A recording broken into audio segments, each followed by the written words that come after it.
નમસ્કાર દર્શક મિત્રો, તો અત્યારે આપણે અહીંયા ભુજના રેહા ગામની અંદર વાડી વિસ્તારની અંદર આપણે આવેલા છીએ. તો ત્યાં આગળ જે ખેડૂતે આપણી નેટસર્ફ કંપનીની પ્રોડક્ટ મગફળીના પાકની અંદર તેમને ઉપયોગ કરેલી છે.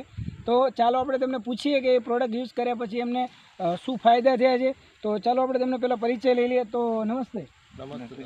તો જરા આપનું નામ બતાવી દો દર્શક મિત્રોને. મારું નામ છે દિનેશ દામજી ચૌહાણ, ગામ મોટા રેહા, તાલુકો ભુજ, કચ્છ.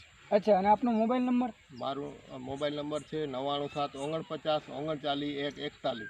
અચ્છા, તો મિત્રો આ એમનો મોબાઈલ નંબર છે. અને હવે આપણે એમને પૂછીએ કે આપણી કંપનીની પ્રોડક્ટ ઉપયોગ કર્યા પછી તમને આ મગફળીની અંદર શું ફાયદા જણાવવાના. તો જરા બતાવશો દર્શક જો મિત્રો? મને પહેલે તો એ એકદમ એટલો ફાયદો થયો. એક તો મારું થોડુંક પાણી નબળું છે. હું દર સાલ ચોમાસામાં જ મગફળી વાવું છું. એટલે મેં જ્યારે વાવી ત્યારે થોડોક આમ ફૂગ જેવી અસર લાગતી હતી મને, પણ મેં સ્ટીમરીજ અને રેપઅપ અને બાયો 95. ઓકે, તો અહીંયા આપણે હું બતાવીશ સ્ટીમરીજ, રેપઅપ ને બાયો 95 દર્શક મિત્રો. તો અહીંયા આપણી આ રેપઅપ છે. તો રેપઅપ તમે એનો સ્પ્રે મારેલો છે? હા, રેપઅપ, સ્ટીમરીજ અને બાયો 95. તો રેપઅપ તમે પંપમાં કેટલી લેતા હતા? 25 ml. તો રેપઅપ આપણી એમને 25 ml લીધેલી છે, અને સ્ટીમરીજ 25 ml. 25 ml સ્ટીમરીજ અને બાયો 5 ml. અચ્છા, તો આ ત્રણનો એમને સ્પ્રે મારેલો છે. તો હવે આ તમને ત્રણનો સ્પ્રે માર્યા પછી તમને શું ફાયદો દેખાણો? જો કોઈ જાતનો ફૂગ નથી આવ્યો. જી, ફૂગ મોટો પ્રશ્ન છે. મોટો પ્રશ્ન મગફળીમાં વધારે પડતો ફૂગનો પ્રોબ્લેમ હોય છે. ઓકે, પણ ફૂગ આ ફેરે મારામાં ક્યાંય દેખાતી નથી. ઓકે, તો મતલબ એ ફૂગને લગતા જે ફૂગજન્ય રોગો આવતા હોય ખેડૂત મિત્રો, તો એની અંદર ઘણા બધી દવાઓ આપણે વાપરતા હોય, પરંતુ આપણી આ રેપઅપનો સ્પ્રે માર્યા પછી એમને આ વખતે આવી નથી. તો બીજું કંઈ તમે પાણીની અંદર કઈ પ્રોડક્ટ આપેલી છે? પાણીમાં મેં ખાલી એક ડોઝ એનપીકે નો આપેલો. અચ્છા, તો અહીંયા એનપીકે બતાવવા માંગીશ આપને. તો અહીંયા આપણું એનપીકે, હા, એનપીકે અને પછી આપણું એનપીકે એમને આપેલું છે સેટ, પણ અહીંયા હું તમને બતાવવા માંગીશ. તો આ કેટલા આપ્યું છે એકડે તમે? આ એકડે 1.5 લીટર. 1.5 લીટર એકડે આપેલું છે આપણું એનપીકે. તો અહીંયા એનપીકે આપ્યા પછી એમને અમને વાત કરી, અહીંયા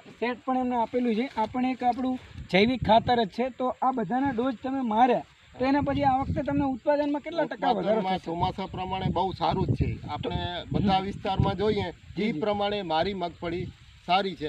ઓકે, તો અહીંયા આપ જોઈ રહ્યા છો તો આ દાણો પણ એકદમ ભરાવદાર છે. અને બીજું કે અહીંયા એમને ઉત્પાદનની અંદર તમને શું લાગી રહ્યું છે, કેટલો વધારો થશે આ વખતે? ઉત્પાદનમાં આ સાલે તો આમ સારો એવો છે. બધું વ્યવસ્થિત છે, દાણો ભરેલો છે. ઓકે, મતલબ કે વજનદાર દાણો પણ કહેવા માંગી રહ્યા છે.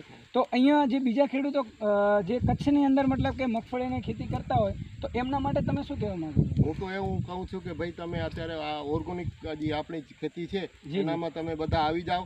એને કારણે તમારો ખર્ચ, દવાનો ખર્ચ, ખાતરનો, રાસાયણિક ખાતરનો ખર્ચ, એ બધું તમારું વ્યવસ્થિત ઓછામાં ઓછું નહીં બચે તો તમારા 55% પૈસા તમારા બચશે એમ. ઓકે, મતલબ કે અહીંયા આ દાણો પણ છે, આપ જોઈ રહ્યા છો તો સરસ દેખાઈ રહ્યો છે ક્વોલિટી.